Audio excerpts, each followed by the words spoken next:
سورة البقرة مدنية. بسم الله الرحمن الرحيم. ألف لام ميم.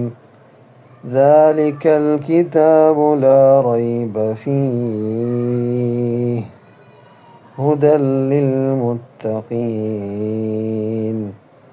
الذين يؤمنون بالغيب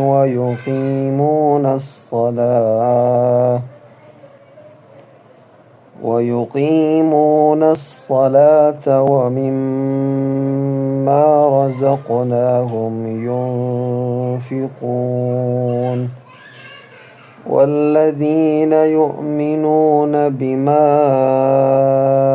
أنزل